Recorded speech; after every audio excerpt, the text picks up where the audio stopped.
Throughout the summer, Democrats cruelly blocked COVID relief legislation in an effort to advance their extreme left-wing agenda and influence the election.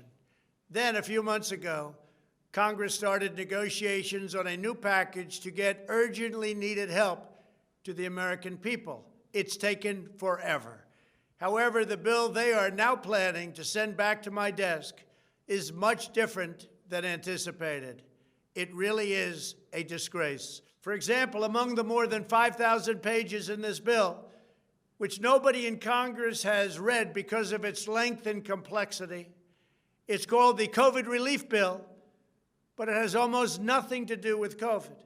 This bill contains $85.5 million for assistance to Cambodia, $134 million to Burma, $1.3 billion for Egypt and the Egyptian military, which will go out and buy almost exclusively Russian military equipment, $25 million for democracy and gender programs in Pakistan, $505 million to Belize, Costa Rica, El Salvador, Guatemala, Honduras, Nicaragua, and Panama, $40 million for the Kennedy Center in Washington, D.C., which is not even open for business, $1 billion for the Smithsonian, and an additional $154 million for the National Gallery of Art.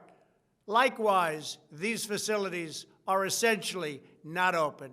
$7 million for reef fish management, $25 million to combat Asian carp, $2.5 million to count the number of amberjack fish in the Gulf of Mexico, a provision to promote the breeding of fish in federal hatcheries, $3 million in poultry production technology, $2 million to research the impact of down trees, $566 million for construction projects at the FBI.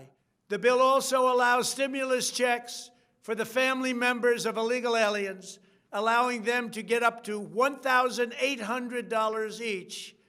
This is far more than the Americans are given.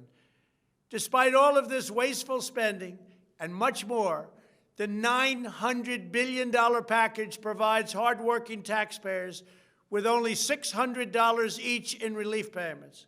And not enough money is given to small businesses, and in particular restaurants, whose owners have suffered so grievously. They were only given a deduction for others to use in business their restaurant for 2 years.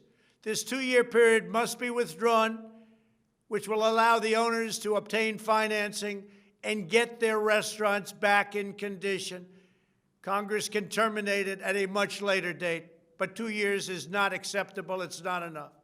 Congress found plenty of money for foreign countries, lobbyists, and special interests, while sending the bare minimum to the American people who need it. It wasn't their fault. It was China's fault, not their fault. I am asking Congress to amend this bill and increase the ridiculously low $600 to $2,000 or $4,000 for a couple.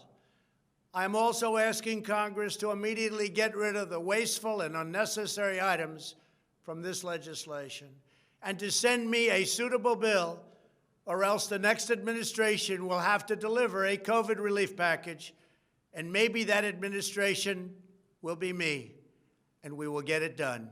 Thank you very much.